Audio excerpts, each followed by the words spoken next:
오늘 우리에게 주신 하나님의 말씀은 여호수아 5장 10절에서 12절까지의 말씀입니다.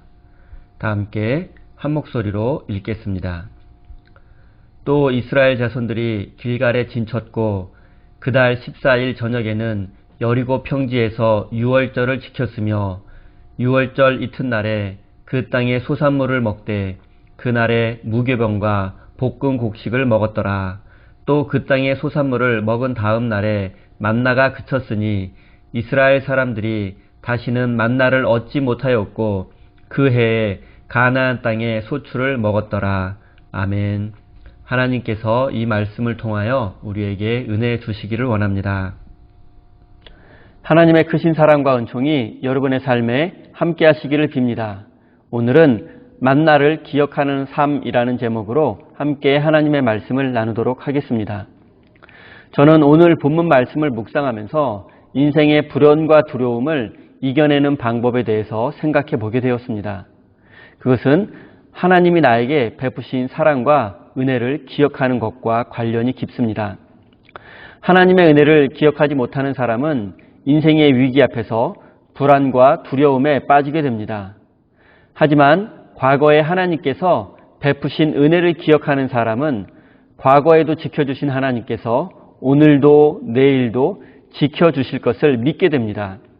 그렇기 때문에 우리는 하나님의 은혜를 잊지 말아야 하고 기억하기 위해서 노력해야 합니다. 요단강을 건넌 이스라엘 백성들은 지금 여리고성을 마주보고 있습니다. 그들은 견고한 성 안에 있으며 첨단 무기로 무장한 강한 군대를 보유하고 있습니다. 이스라엘의 군사력과 여리고성의 군사력을 객관적으로 비교해 본다면 여리고성이 훨씬 우세합니다. 우세한 정도가 아니라 사실 비교가 되지 않을 정도입니다.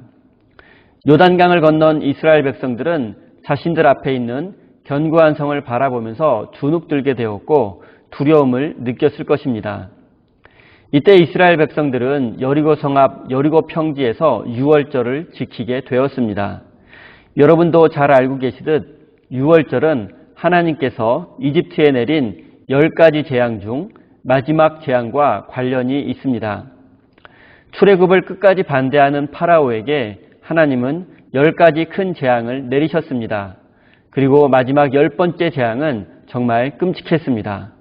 하나님께서 죽음의 천사, 즉 저승사자를 보내셔서 이집트에서 태어난 모든 첫째 아들, 심지어 짐승들의 첫째까지 모두 죽음을 당하게 된 것입니다. 하지만 이때 이스라엘 백성들은 대문 앞에 양의 피를 바름으로써 죽음을 면하게 되었습니다. 유월절은 한자로 넘을 유, 건널 월자를 써서 넘어간다라는 뜻입니다. 영어로는 pass over, 죽음이 넘어갔다, 죽음이 지나갔다라는 뜻입니다. 이 끔찍한 사건에서 이스라엘 백성들은 한 사람도 죽지 않고 모두 생명을 건질 수 있었습니다. 그런데 지금 요단강을 건너려고 준비하고 있는 이스라엘 백성들이 유월절을 지키는 이유는 무엇입니까? 그것은 바로 10번째 재앙에서 자신들을 건져주신 하나님을 기억하기 위해서입니다. 하나님께서 10번째 재앙에서 지켜주시고 구원해 주셨듯이 지금 자신들 앞에 있는 여리고성을 비롯한 가나안의 군대 앞에서 자신들을 구원해 주실 것을 믿고 유월절을 지키고 있는 것입니다. 여러분 혹시 지금 인생의 위기 가운데 있거나 인생의 두려움 속에 있다면 하나님의 은혜를 기억해 보십시오. 여러분이 지금 이 새벽에 하나님 앞에 나오신 것도 여러분이 하나님의 은혜를 경험했기 때문일 것입니다.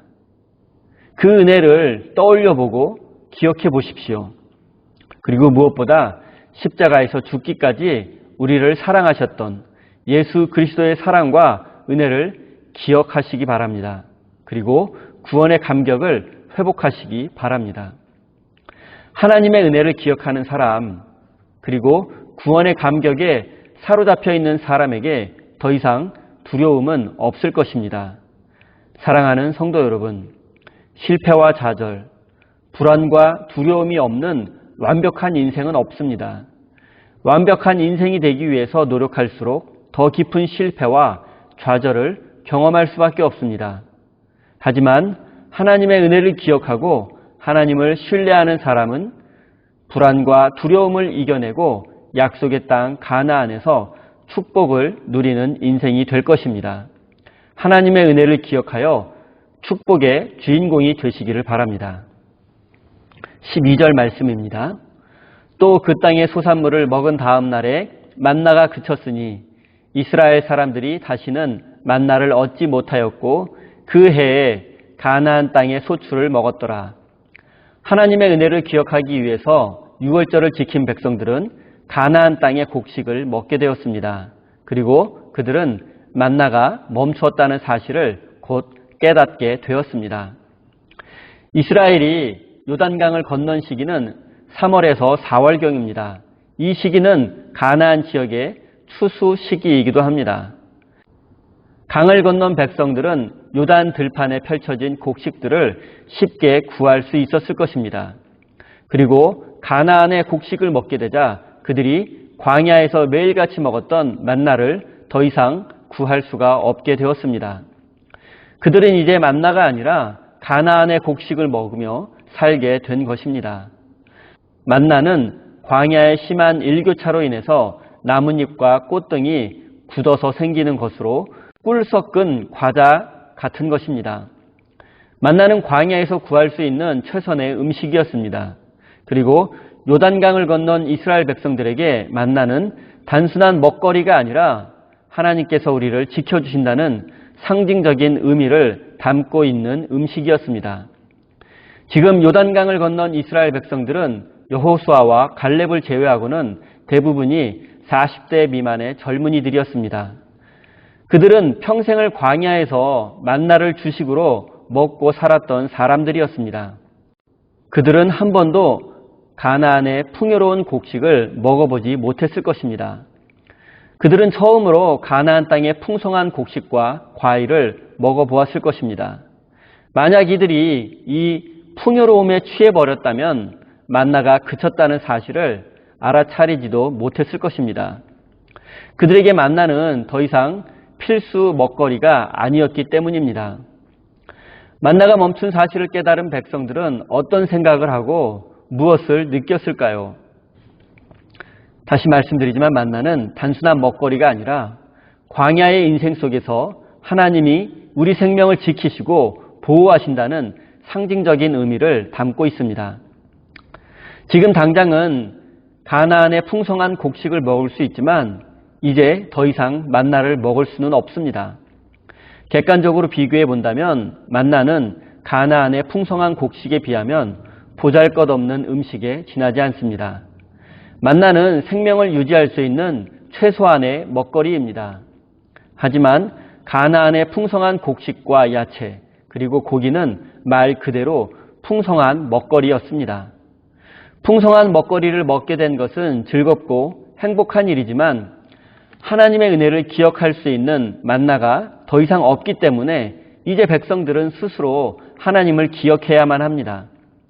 하나님을 기억하지 못하고 잊어버린 백성들은 가나안 땅을 정복할 수 없고 가나안의 풍성한 곡식을 먹을 수도 없기 때문입니다.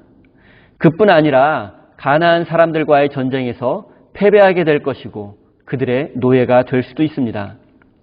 이스라엘 백성들은 가나안의 풍성한 곡식에 취해서는 안 됩니다. 그들은 만나가 멈추었다는 사실을 기억하고 이제 가나안 땅에서 만나 없이도 하나님을 기억할 수 있어야 합니다. 가나안 땅의 풍요로움은 분명 화려하고 행복한 인생의 시작이 될 수도 있지만 동시에 하나님을 잊어버리는 위기일 수도 있습니다. 실제로 이스라엘 백성들은 가나안 사람들의 선진 문명과 그들의 풍요로움에 취해서 그들의 신들을 섬기며 우상 숭배에 빠져 하나님을 잊어버리고 말았습니다. 하나님은 요단강을 건넌 백성들에게 가나안 땅이라는 축복의 문을 열어주셨지만 그들은 그 축복에 취해서 하나님을 잊어버리고 우상 숭배에 빠지고 말았습니다. 사랑하는 성도 여러분, 지금 눈앞의 성공과 풍요로움에 취해서 하나님을 잊어버려서는 안 됩니다. 하나님을 잊어버린 백성들에게 젖과 꿀이 흐르는 가나안 땅은 축복과 성공의 땅이 아니라 실패와 고통의 땅이 될 수 있기 때문입니다. 우리의 삶의 자리가 광야이든 가나안 땅이든 우리는 작고 초라하고 보잘것없어 보이는 만나를 잊지 말고 기억해야 합니다. 사랑하는 우리 세임교회 성도 여러분, 광야와 같은 여러분의 인생 속에서 여러분과 함께 하시며 은혜를 베푸셨던 하나님을 기억하십시오. 그리고 하나님을 기억할 수 있는 만나를 마음속에 간직하십시오. 그리고 다시 인생의 위기를 만나거나 불안과 두려움에 빠지게 된다면 그때 여러분의 마음속에 간직해둔 만나를 꺼내 하나님의 은혜를 기억하시기 바랍니다. 우리 다 함께 주신 말씀 가슴에 새기며 기도의 자리로 나아가겠습니다.